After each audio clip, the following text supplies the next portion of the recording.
Hello and welcome to the Divorce Advocate. I am Jude Sandoval, your host, and you are on the show where we help dads create a healthy and less traumatic divorce.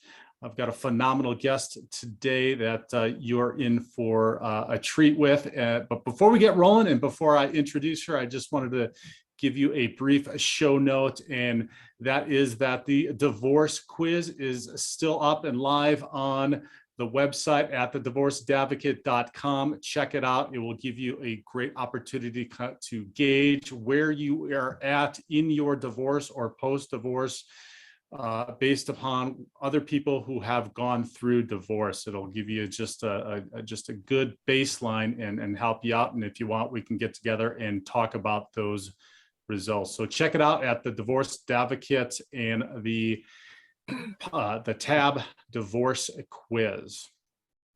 All right, my guest today is absolutely amazing, and she has so much wisdom and knowledge that we're going to try to keep it to 30 to 45 minutes and talk about so much stuff that I've got to talk with her about and questions to ask her. She's best known as the divorce coach. She's a two-time best-selling author of Uncoupling: How to Survive and Thrive After Breakup and Divorce, and The Split. She's the founder of the International Divorce Coach Center of Excellence, where she trains people to become breakup and divorce coaches. And she's also the host of the podcast Heartbreak to Happiness. Help me welcome to the show, Sara Davison. Oh, thank you, Jude. I'm very excited to be here. Thanks for having me. Oh, I'm so excited to have you here. And I'm so excited because we're both coaches. And obviously I could talk about this stuff all day long. And I do talk about this stuff all day long with clients, but talking to another coach is really incredibly exciting too, just to be able to share stuff. And some of what we talked about doing is sharing a little bit about what we're seeing in the world of divorce. Now, you've obviously been in this much longer than I have, almost like 2 decades, I think. And so I'm curious to find out kind of what you're seeing as maybe trends or what's going on with divorce, as well as maybe some difference you might be seeing. You're in the UK, I'm in the United States, between that, and also maybe some differences between men and women. So that's a lot, and we'll get into it. But maybe first you can share a little bit about yourself and like why in the world did you decide to start working with like one of the most challenging things in the world, divorce? Yeah, it's a great question. Well, I mean, this all came about. I've actually been coaching for 26 years, so which is an insane amount of time. But I've been coaching in the divorce arena for 12, and that coincided with my divorce, which I didn't see coming. My son was 1, and I was married to someone that I work with. So we had a business together. We had an office in Sydney, Australia, and we had an office in London where we lived, and we sort of split our time moving between the two, and it came just completely out of the blue for me. Looking back, there were definitely warning signs, but I didn't see them at the time, or maybe want to see them. And it hit me like a freight train. I mean, my whole world imploded. And, you know, overnight I lost my husband, but also the father of my son. He moved on very quickly, met someone else, started a new family. And I was obviously working with him still, which brought its own challenges.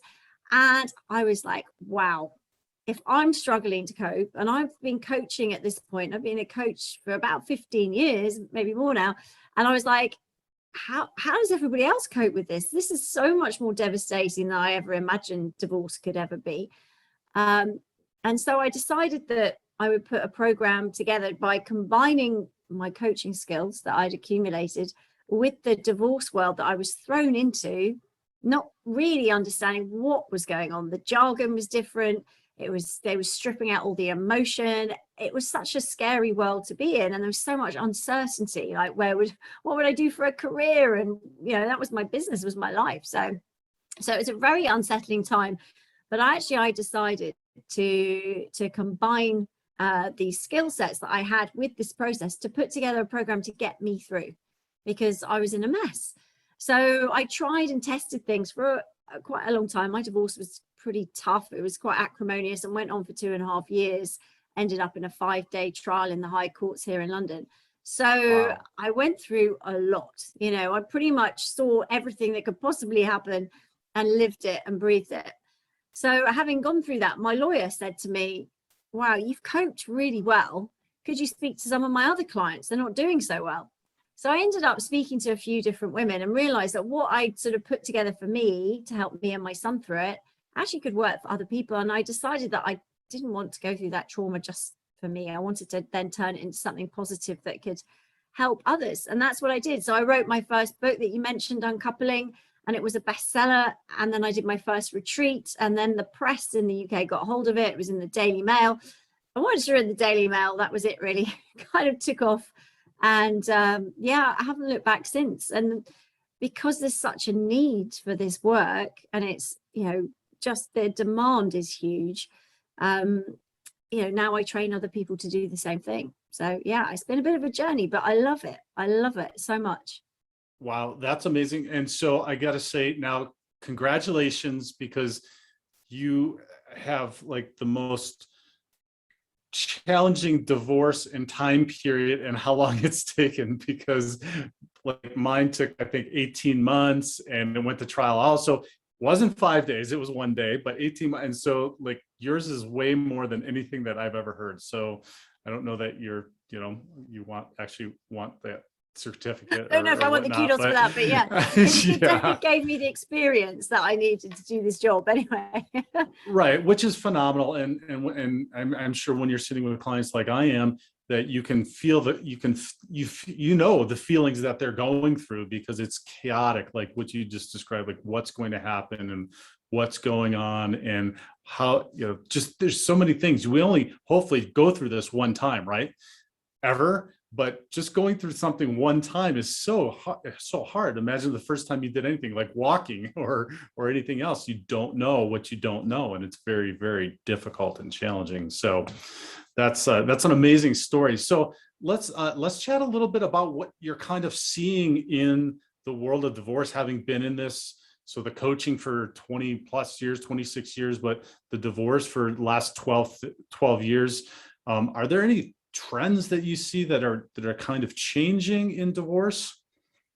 Yeah, well, I mean, I've been in the personal development field for many, many years. I started out way back 26 years ago, flying motivational speakers from America to the UK, because you guys are always 10 years ahead of us over here on anything to do with personal development. So we're always playing catch up. Anthony Robbins at the time, I was working with some of his speakers, and I was lucky enough to do some work with his firm, and then other speakers too, and it kind of grew, but we were always in the UK behind. So what I realized was that if you could see what was going on in the States, then obviously that would give you a clue of what was to come over here. And then quite often in Australia, because we had a business there as well, they were, behind us here in the UK. So there's like a trail. So you guys definitely were the trailblazers. And when I was going through my divorce, I noticed there were some divorce coaches over in the States. Over in the UK, there were none. Like it was, there are a couple of people, most of them were ex-lawyers, and nobody doing it in the way I would talk about coaching with the tools that I use for that. So yeah, it was fascinating. So when I started out, say 12 years ago, I really had to educate the market on what divorce coaching was over here. And also there was still a lot of stigma around divorce here in the UK. People didn't really want to talk about it. Like I'm in the press here, in the media, pretty much every week with a different article about divorce. 12 years ago, no one wanted to have anything to do with the D word. I mean, even some of the big magazines wouldn't even take things till about 2 or 3 years ago, which mentioned the word divorce, because they'd say, well, that's very depressing. We don't want our readers to be depressed. And I was like, 40% of people go through divorce, if not more, 50%. We're just ignoring that whole market because it's a little bit depressing. So things have definitely changed from them. And definitely in recent years with the pandemic, the divorce rate here has gone up by, well, some of the law firms are saying 122% in the last year. Yeah, it's huge, right? And I know that the States, it's probably even more than we have here.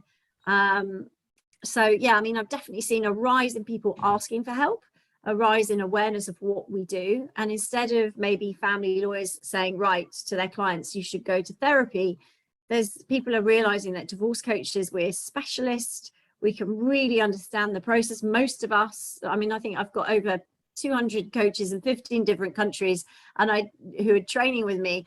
And I'd say probably 95% of them have been through their own divorce, or the other 5% have been directly impacted by either a parent's divorce or one of their children's divorce. So everyone has some sort of experience of it, which they bring to the table. And I think that makes you a much more empowering coach if you've walked in those shoes anyway. So, but I still think it's a very small group of us, Jude. I don't think there's that many of us globally when you compare us to therapists or relationship counselors or even just general life coaches. We're a very small community. There really aren't that many of us out there. Yeah. Well, I certainly hope in the United States we're not trailblazing anything negatively about divorce. Unfortunately, it's becoming just commonplace and acceptable. And I say unfortunately because nobody gets married and nobody believes in getting married to get a divorce. I mean, it's just never something. So it's it's becoming more socially acceptable, which in some terms, right, is a good thing if you've gotten into a bad situation. But in a lot of things, it's very damaging and detrimental. I'm curious to know what you feel. So you mentioned that during the pandemic and since the pandemic, there's been just a skyrocket in divorce. What do you feel about the pandemic has exacerbated that to where couples are now like getting out of the pandemic and going, okay, this is it? I think a lot of the reasons that relationships are breaking down is just because you're stuck together for so long. I mean, over here in the UK, we had huge amounts of time where we just couldn't leave the house, or you could only leave the house for one walk a day. So, that puts so much pressure on people. And what's interesting is it wasn't just the relationships that had rocky foundations before, because that probably wouldn't have made so much of a difference. What I found quite shocking and quite upsetting is that it's relationships that would have lasted the test of time, but they have different dynamics. So, for example, I've got a client at the moment and she's very sporty. She plays tennis every weekend. She's got a tennis club she goes to. She's got her set of girlfriends that they play in the women's tennis and they meet up during the week. He plays golf. He's really into his golf, and quite often he's away at weekends playing golf and touring, doing different things. And in the evenings, he has his work and he's doing things. She works full time too. So actually, they only really came together 4 or 5 times a week, maybe for family dinners or maybe a special occasion or whatever. And they cared and they loved each other very much. But when that dynamic shifted, where they were forced to be together all the time and they didn't have that freedom or independence or that social group to interact with, it just didn't work. And what happened was things were done, things were said that just could not be taken back. And it really did permanently damage the relationship. So what we're seeing, I think, is not just the people that weren't getting on. There's also been a rise in stress and anxiety, which has put pressure on those toxic relationships. And the domestic abuse rate has really risen as well, which has been quite shocking. I mean, I am the patron of a domestic abuse charity in the UK, and we've seen an increase in 300% calls to our support line. So again, I think now we're, lockdown is eased over here and people are able to go out and about more. People are saying, right now, I've got a chance to leave. And I think that's, enabling a lot of people to move on. And that's why the breakout rate is going up here. So I find that interesting in that, so it seemed, and so I'm looking for trends and trying to see and understand why this is skyrocketing at the moment.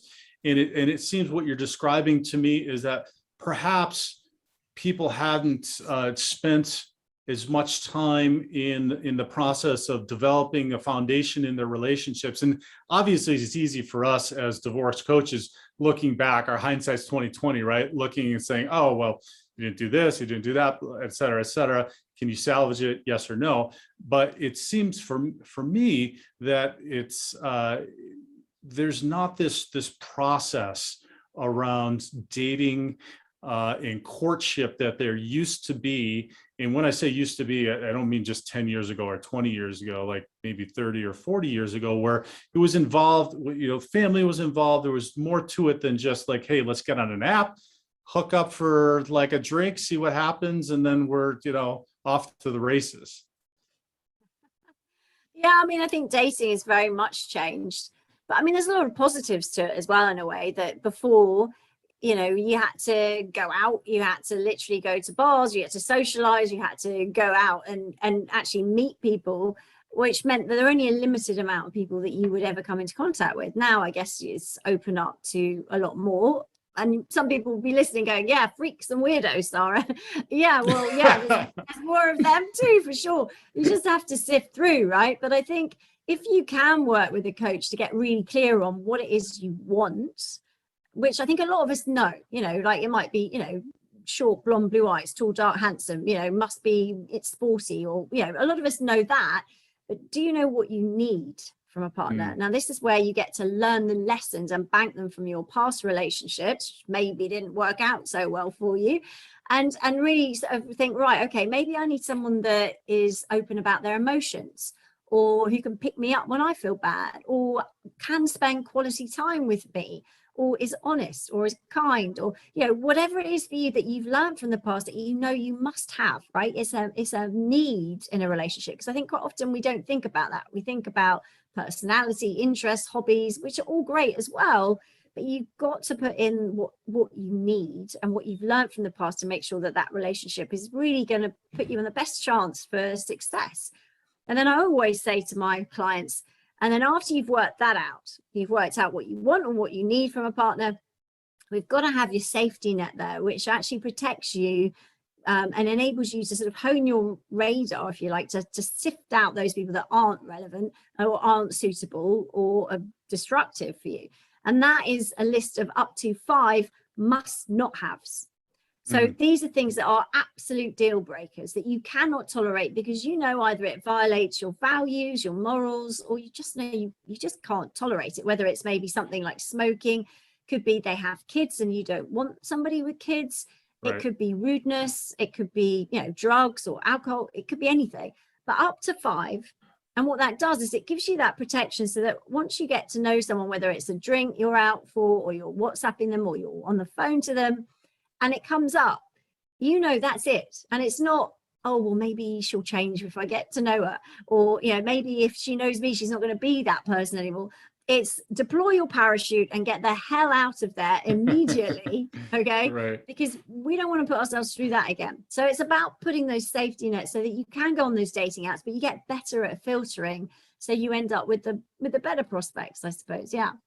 Right. And so what I'm hearing you say is just know yourself, number one, about what it is that your values are, what you want, what you're looking for, and then put it in writing, post it on your mirror, maybe have a friend keep you accountable for it, and then go out and make sure that, that you're dating what it is that you want, and don't get off track.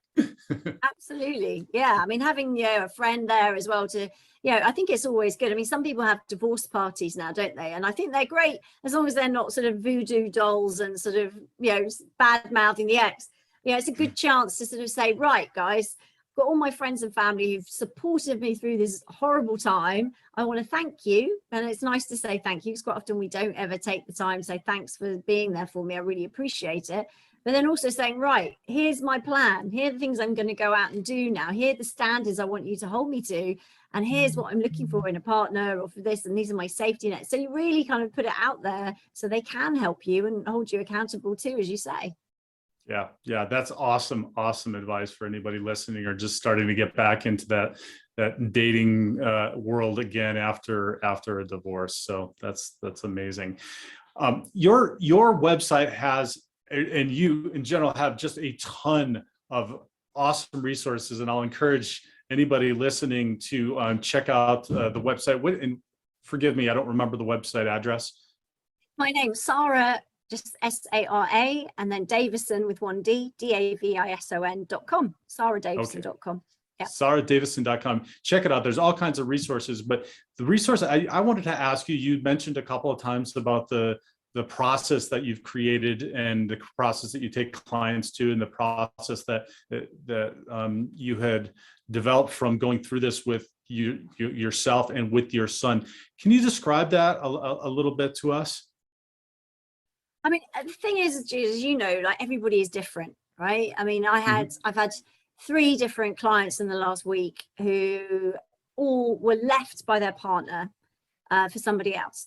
So similar situation, right? The first, and these were women actually, the first woman was crying uncontrollably. She hadn't got out of her tracksuit. She couldn't pull herself together. The other one was angry, like really fuming, and done some pretty tough things, like chopped up all his clothes and that kind of thing. Oh my.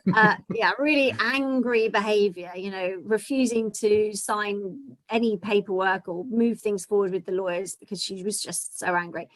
And then the third one was happy. She was relieved. She was like, thank God it's over, but I'm stuck. I don't know what's next. So 3 very similar situations, but, you know, we all react differently depending on our personality, on our lifestyle. I mean, a lot of people, you know, financially, it's harder to move on than for others. So, you know, looking at, you know, what that divorce is going to mean to that individual. So, yeah, there's so much to take into consideration. So when people come to me, or, you know, a lot of coaching now is over Zoom, it's very much getting to understand their story and what is going on for them, because I think it's important that I hear it.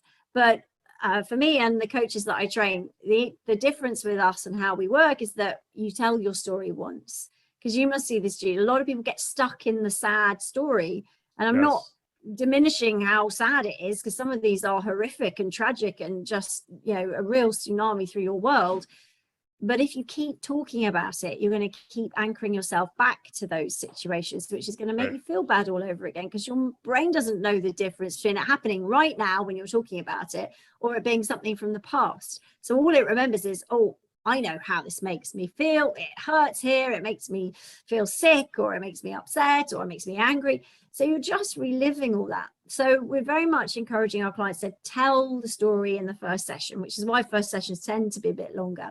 And then in every session, what we do is we, you know, identify the main outcome that clients would like to achieve, and then dig deeper, find out more, give ideas, and then pull an action plan together at the end of each session so that they get some momentum, a little plan to take away, to actually put into place, taking some action to give that momentum so that progress is made. It's not just coming for a session and then going, it's right, okay, let's put these things into action. And really small, simple things, you know, like you were saying, post-it notes, or speaking to someone about something, or researching a club or something you could join, or looking at a dating app, or, you know, it could be anything, but it's simple and small so that it's going to happen. It's not a list of homework, which would be horrendous. It's just small, simple things. And so then you get through those and you feel like you're achieving something, you're making progress.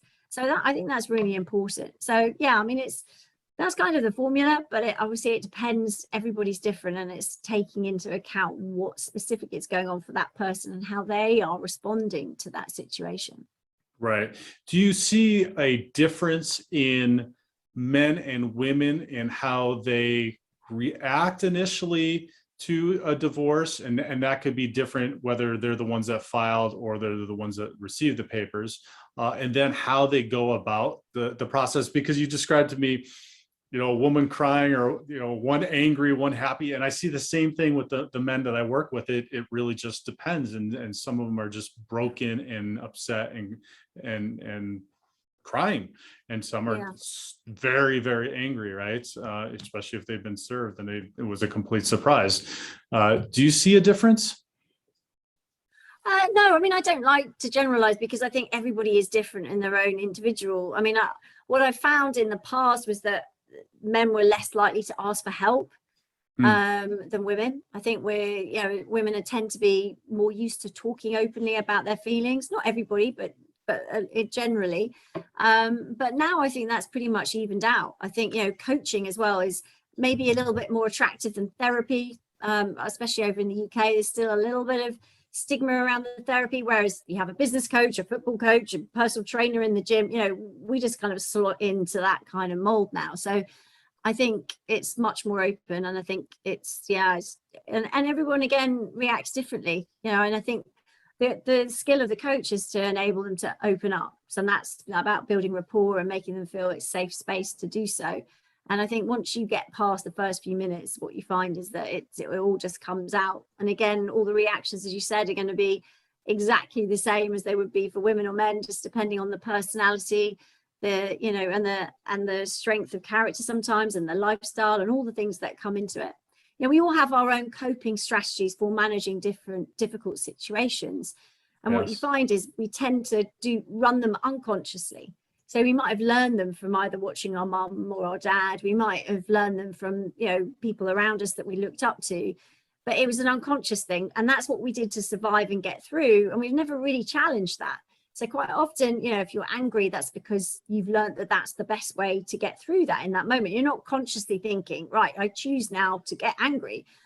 Some people shut down. Some people just try to distract themselves with other things, which again is quite common with my male clients who find it hard to open up. They might, I've got a client at the moment, he works really hard, he's very successful, and he's in the office anyway at 8. Now he's up because he can't sleep. He's up at 5, he goes to the gym for an hour, and he gets to the office even earlier.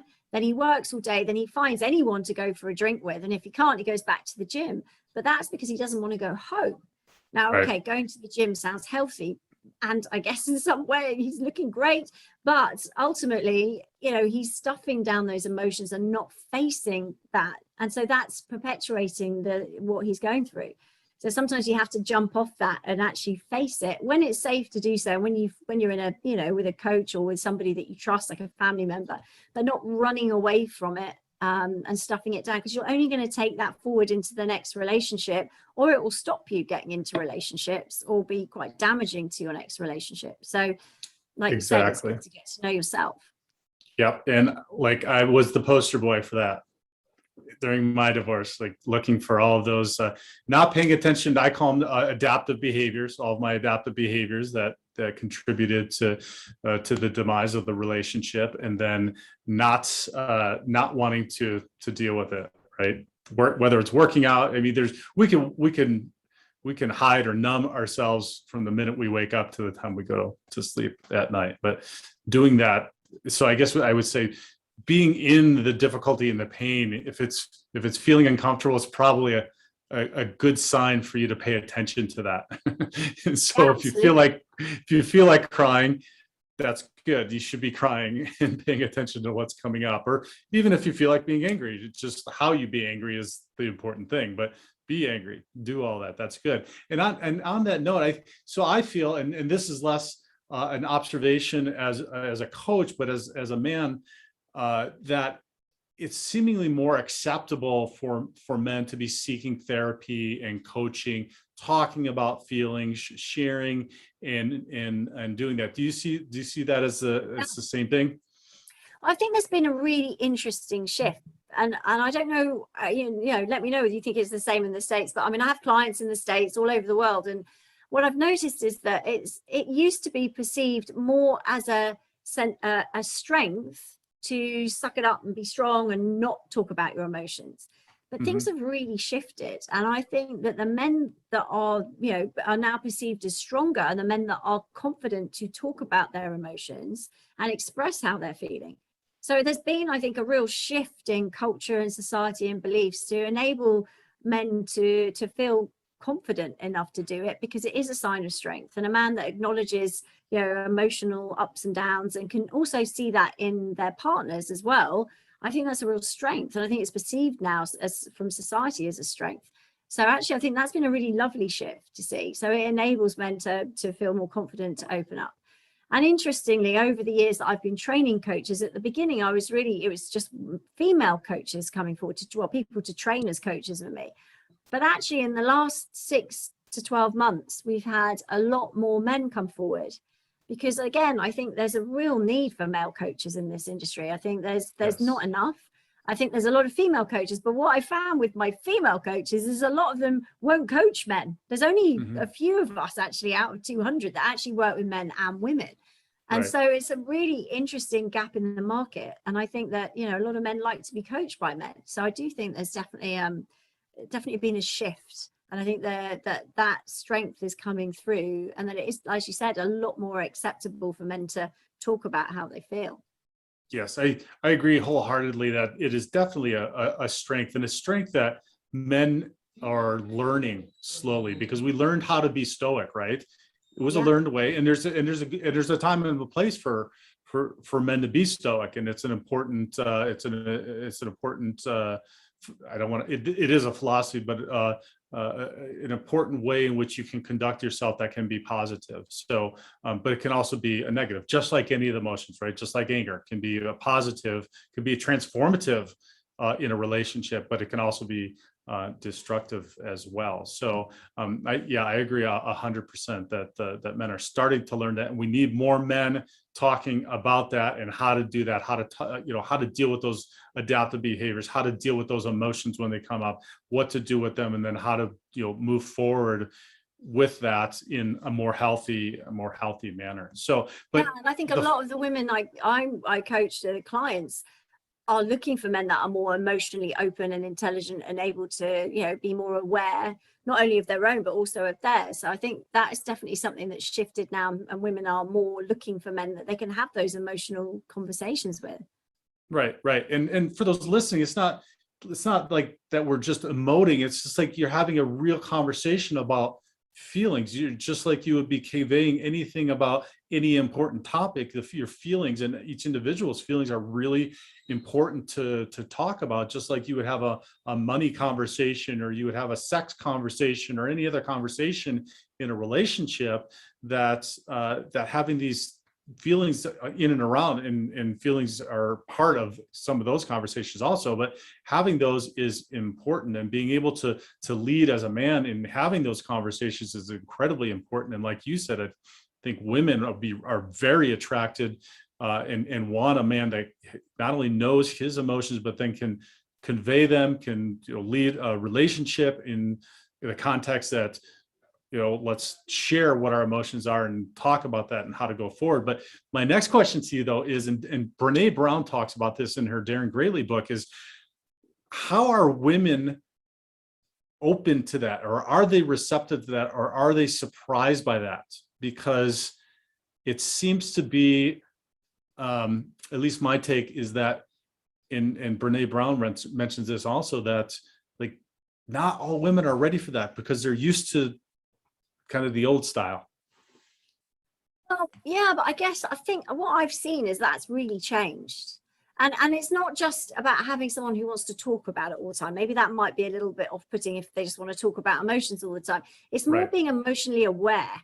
So if you're having a bad day, they pick up on that. Or if you're having a conversation with your partner and they say something in a way that maybe upsets you, or or the opposite makes you pleased, you want them to be aware of the impact, not just speak and leave the room, or just have no emotional awareness of how that's being taken, not just with you, but other people, in a restaurant, or with your children, or, with your friends and family, just being able to be emotionally aware and pick up on those things. And I think a lot of women find that very attractive, because they feel safe and they feel understood and they feel heard. And I think a lot of the time women with men that are very stoic, as you said, they don't feel heard. They don't feel like they're being listened to, because there's not that emotional feedback. And as I said, it doesn't need to have to be words. It could be, it could be a hug at the right time. Sure. It just could be noticing that you're a little bit down and saying, hey, I know what, let's go for a walk. It doesn't need to be, I see you're feeling down, let's address that emotion. It doesn't need to be that, but it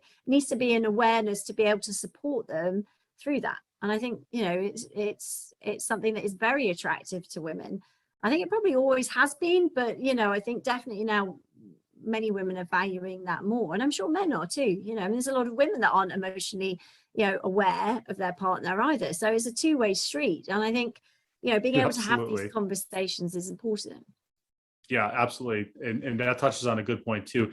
It's just not something societally that we've really been aware of, that we've really paid attention and worked and made the effort to develop, which is understandable. So I guess what I want to convey is have compassion for everybody in going through this, right? Men and women. There's not one that does it better or does it worse, that we're all really just trying to learn and figure this out. And as the dynamics kind of shift and change, then that if we're having grace and compassion with each other, that can shift and change for a positive, instead of placing blame or saying that it's somebody's problem or something's got to get fixed, that if we do this together, that can have immense positive results. Absolutely. I think understanding I call it conflict resolution strategy. So how you resolve conflict, because some people, I mean, I had clients I wrote about in my first book, and Mark and Sarah. Mark grew up with Greek parents, and I don't know if any of your listeners know much about Greeks, so I'm stereotyping, but his parents particularly, very fiery, would stay in a room. If they had a disagreement, they would shout it out very loud, lots of arm movements, lots of tempers flying. And that's how they resolved it, because that's how they felt was the most loving, respectful way, even though to others it may not be. But for them, you always stayed in the room and you shouted it out until you came to resolution. Now, he married Sarah. Sarah was my client. She was a very sweet lady, quite quiet. She came from a very quiet family, and her parents rarely argued at all. When they disagreed, what they did was they both left the room. They would even sleep on an argument and then come back the next day and talk it through. So imagine when you have them together, and Sarah was saying, he stays and he shouts at me and he shouts at me, and then I leave the room, and then he gets somebody upset, says I don't love him. She said, but I can't, he's being unloving to me.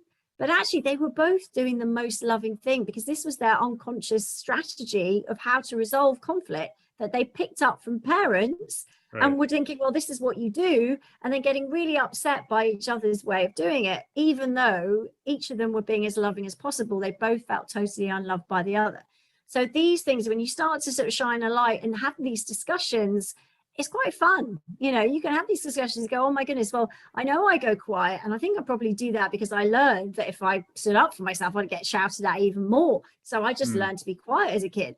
And then they might say, well, I like to be very vocal because that's how we were in my family. So I think these things can really shed a light on the fact that actually we're not trying to upset each other. We just do this a very different way. It can still work.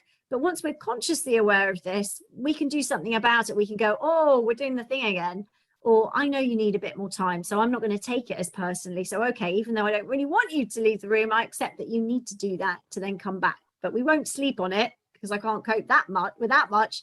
We'll just come back later today and resolve it. So, working out a happy medium when you both understand can really make a massive difference to relationships. Right. And that's where a good coach or a therapist comes in to help identify those potentially unhealthy dynamics that are happening. That's once you get too far down the road, there's irreconcilable differences that you can solve them then and there and try to figure it out. And it can be empowering. It can bring a couple together. So, and I can relate to that shouting one because I'm Sicilian. And so I grew up with that. And I remember one time when I was dating my ex-wife, and I had an Italian friend, and we were cooking. He and I like to cook. So we go and we cook, and we're yelling at each other in the kitchen. And after we left, she said, why do you guys hate each other so much? I said, what in the world are you talking about? She said, well, you guys were yelling at each other in the kitchen. And I said, well, we were communicating. That's how we communicate. Exactly. That's a great story. It just shows, doesn't it? I mean, this is just all unconscious though, really. And other people take it in very different ways. So yeah. Yeah, exactly. So my last question is, for those that are just going through it, just starting the process, what's the best thing or the top thing that you can say to them, the advice that you can say to them? Well, there's so many things. I mean, listening to your podcast obviously is going to be a great one for people. Thank you. I think feeding your brain with positive messages that can help you at this time is key. I think getting your breakup support team around you, which is someone in every camp, where if you've got something that's worrying you and you're not facing it, whether it's finances or a legal question, or you're putting on weight because you're not going out, you're not exercising, finding someone that can help you in those areas as well is going to be important. So setting up a breakup support team of people that have answers and can help you, and maybe a coach like Jude, having these people around you in your team is really important, because having a good team from the get-go, you may not know how you're going to get through it, but having faith that you will get through it, you will come out the other side, you will even get stronger from this if you learn some of the lessons. And if you look at it from, I'm going to learn a hell of a lot. It might be particularly uncomfortable at times, but I'm going to come out of this stronger. Then if you've got that attitude, you know, you will find that on the other side of this, and even as you go through, there'll be moments of happiness that you can take forward with you and go on to be even happier. Awesome, awesome advice. Sara Davison, thank you so much. Where can listeners connect with you? Oh, thanks, Jude. Well, yeah, I've got my website, saradavison.com. I also post on Instagram every day, videos, tips, lots of different things, courses. I run free webinars. So everything's on my Instagram, which is Sara Davison Divorce Coach. And I have my podcast, which you're going to be my guest on very soon, which is Heartbreak to Happiness. Lots of episodes on lots of different topics to do with this. So I'm sure it would help your listeners too. So yeah, any of those, check me out. Come say hi. Yes, awesome. Check it out. And as usual, subscribe and like and share and comment and just like get the word out there, because it will help other people immensely. So, Sara, thank you so much. It was such a pleasure. Oh, thank you, Jude, so much. I've loved every minute. Thank you. Take care.